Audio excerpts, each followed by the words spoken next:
కొత్త నిర్వచనం చెప్పే ప్రయత్నం వారు చేస్తూ, సరే ముఖ్యమంత్రి గారు మాట్లాడినంతసేపు మాట్లాడిండు. తర్వాత స్పీకర్ గారికి ఒక ప్రధానమైనటువంటి ప్రతిపక్ష పార్టీగా మేము అవకాశం అడిగినాం. మాకు ఇవ్వకుండా వేరే పార్టీ సభ్యులకు అక్కడ అవకాశం ఇచ్చారు. మరి నేను ప్రధాన ప్రతిపక్షం మాకు అవకాశం ఇవ్వాలి కదా అంటే ఆయన దాన్ని ఆపేసి రెండో క్వశ్చన్కు పోయిండు. మేము కనీసం బాయ్కాట్, అది మా హక్కు, ప్రొటెస్ట్ చేస్తామని చెప్పి హరీష్ రావు గారు అడుగుతుంటే కూడా ఆయన అవకాశం ఇవ్వకుండా రెండో క్వశ్చన్ పోయిండు. రెండోది, ఈ పద్ధతులు కొన్ని రూల్స్ ఉన్నాయి. శాసనసభ అంటే రూల్స్ రెగ్యులేషన్ ఫాలో కావాలి. ఏ సభ్యునికైనా కానీ సేమ్ టైం స్పీకర్ కు కూడా కొన్ని పరిధులు ఉంటాయి.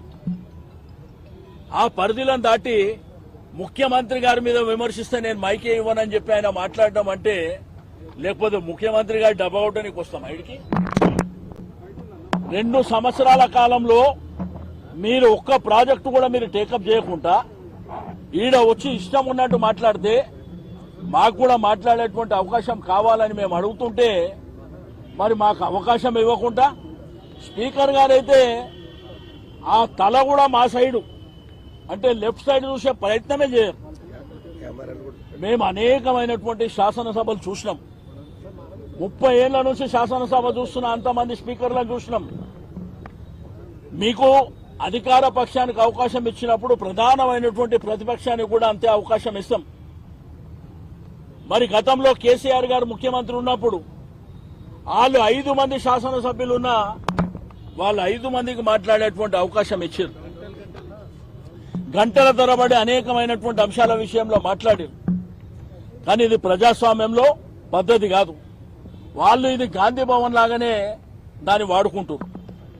గాంధీ భవన్ లో నా ఇష్టం ఉన్నట్టు నేను మాట్లాడుకుంటా, ఎవడు పడితే వాడు మాట్లాడవచ్చు అని అట్లా ఆ పద్ధతిలో వాడుకుంటున్నారు. దీన్ని మేము తీవ్రంగా ఖండిస్తున్నాం. శాసనసభని శాసనసభగా మీరు అదే పద్ధతిలో శాసనసభ ప్రకారమే నడవనిస్తే మేము హౌజ్లోకి వస్తాం తప్ప, మీ ఇష్టం ఉన్నట్టు గాంధీ భవన్ లాగా నడిపిస్తే మాత్రం వచ్చే ప్రసక్తే ఉండదు అక్కడ. ఎందుకంటే లక్షలాది రూపాయలు వెచ్చించి శాసనసభ నడుస్తుంది. రైతాంగం కానీ, ప్రజలు కానీ, యువకులు కానీ, మహిళలు కానీ, హైదరాబాద్ జంట నగరాల ప్రజలు కానీ శాసనసభలో మా అంశాల విషయంలో ప్రధాన ప్రతిపక్షం కానీ శాసనసభ్యులు ఏం మాట్లాడుతున్నారో అని ప్రజలందరూ వెయిట్ చేస్తారు. అధికార పక్షం ఆన్సర్ కూడా ఏ విధంగా ఉంటుందని వెయిట్ చేస్తారు. అవన్నీ కాకుండా బుల్డోజ్ చేసి మా ఇష్టం ఉన్నట్టు మేము చేసుకుంటాం. మాకు మా ప్రభుత్వం ఉన్నది కాబట్టి చాలా మందిని చూసినాం. ప్రభుత్వాలు అనేది శాశ్వతం కాదు. చరిత్రలో అనేకమైనటువంటి ప్రభుత్వాలు వచ్చినాయి. ఏదో రాచరిక పాలన కొనసాగించాలంటే తప్పకుండా ప్రజలు బుద్ధి చెప్పేటువంటి సమయం కూడా ఆసన్నమవుతుందని చెప్పి నేను ఈ సందర్భంగా తెలియజేస్తా అన్నాను. ముఖ్యమంత్రి గారిదేమో విచిత్రం.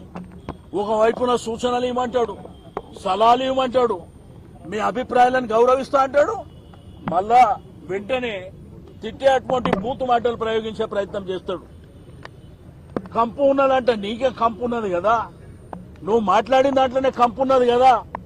మాట్లాడిన ఏ శాసనసభ్యులు కూడా ఇన్క్లూడింగ్ మా ఉపనాయకుడు హరీష్ రావు గారు కూడా మాట్లాడినప్పుడు ప్రభుత్వాన్ని విమర్శ చేయలే. ఆయన కొన్ని సూచనలు మాత్రమే చేసిండు. మేము ఎక్కడన్నా ముఖ్యమంత్రి గారు ఇంత లెంతీగా మాట్లాడేటప్పుడు షార్ట్ డిస్కషన్ అయినా పెట్టాలి. ఇది ఈ సబ్జెక్టు చాలా గంభీరత ఉన్నది కాబట్టి దీనికి 2 గంటల సమయం కేటాయిస్తామన్నా పెట్టాలి. మైక్ ఉన్నదని చెప్పి మీ ఇష్టం ఉన్నట్టు మాట్లాడి మీరు వెళ్ళిపోతే అంటే మా గొంతుకు అవసరం లేదా?